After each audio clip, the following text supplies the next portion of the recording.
Month, and today we are absolutely honored to welcome in USL's VP of Diversity, Equity, Inclusion, and Community Impact, Dr. Chris Busey, to chat about some of the amazing work that the league is currently doing. Good morning, Chris. How are you? Good morning. I'm doing well. How are you? We are fantastic. All right. Just looking at your resume here, it says that you are a lifelong soccer fan. So I want to know the genesis of your soccer fandom. What is your team? Where did it all start for you? Absolutely. So my journey into soccer actually began with the '94 World Cup. At that time, I was actually battling childhood leukemia. And so during my chemotherapy treatments, I would watch the World Cup, from the hospital bed. And it was really tuning into that Brazil national team that really brought me into soccer. And from there, I really followed soccer followed those players into their club playing careers, and continue to follow the club scene, both in Europe as well as domestically, and obviously keeping eyes on the national team scene as well. Amazing. Well, I'm looking at your title here, VP of Diversity, Equity, Inclusion, and Community Impact. You've had this role for about a year now. Can you tell us about what does it mean? What does the role look like, and how has it evolved in your first year there? Yeah, absolutely. What doesn't the role look like, right? So the title itself is a mouthful.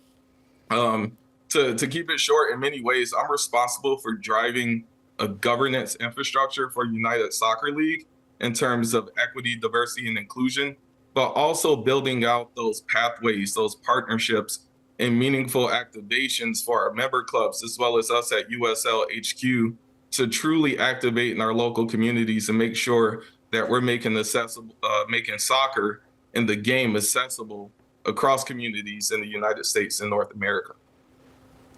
Chris, can you tell us, I know you're a year into this role now, what initiatives or work you've done thus far that you've been most proud of? Yeah, so I would say the initiative, and this has been more of a career-defining initiative for me, a very major personal as well as professional accomplishment is USL Forward. So for the past 6 months, I've been working very closely with our technical staff here, our technical department, our sporting department, to make sure that we are building pathways for diverse coaches to progress into a professional coaching environment. A few weeks ago, we announced the Pro Preseason Residency Program. We currently have 5 coaches in market from our pre-pro properties who are currently working with League One as well as championship clubs. And one of the things about the Pro Preseason Residency Program that we're doing is we're also normalizing the ability for women coaches to lead the men's game as well. So when you look at Lakeisha Gooms, who's with Sacramento Republic, Julie Carlson, who's with Greenville, Lauren at Richmond Kickers, and then we have Troy McCarroll, who's working with Fort Madison, and Joseph Nani with Oakland Roots. This is a program that I think is creating a ripple effect in the soccer industry in terms of how we can go about breaking down equity barriers and making sure that coaches from diverse backgrounds have chances to influence and lead this game from the bench. Chris, thanks again for joining us.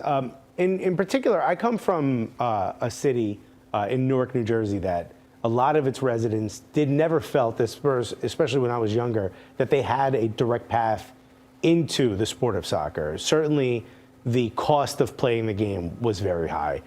Talk about some of the work that you guys are doing to make it a little bit more, I guess, approachable of a sport for lower income communities.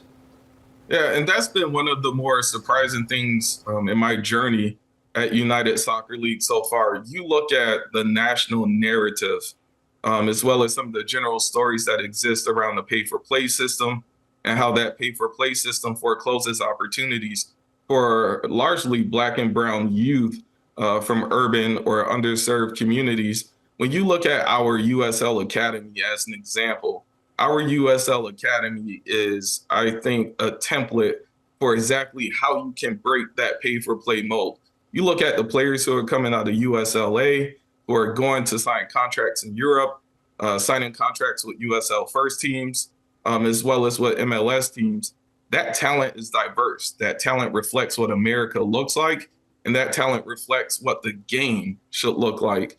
And so when you look at what we're doing at USL across our communities, I think we are really establishing the template for how to break down many of those barriers that do exist. Man, that's awesome. It definitely sounds like that landscape is definitely changing.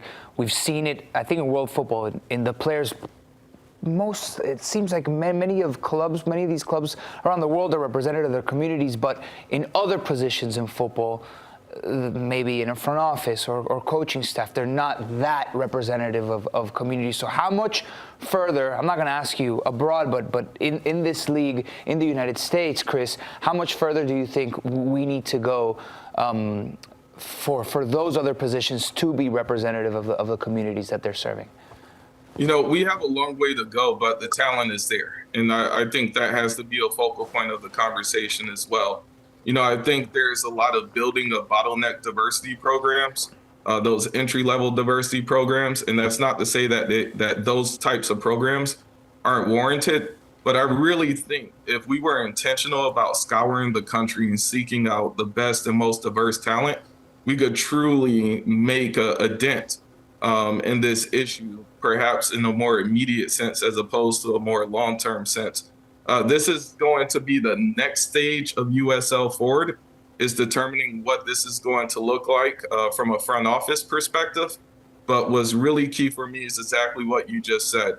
When we talk about diversifying the game, that has to happen from the bench up onto the boardroom. And those are the steps and the change levers that we're trying to pull and strategize around and lead with intentionality. Intentionality is key in this area.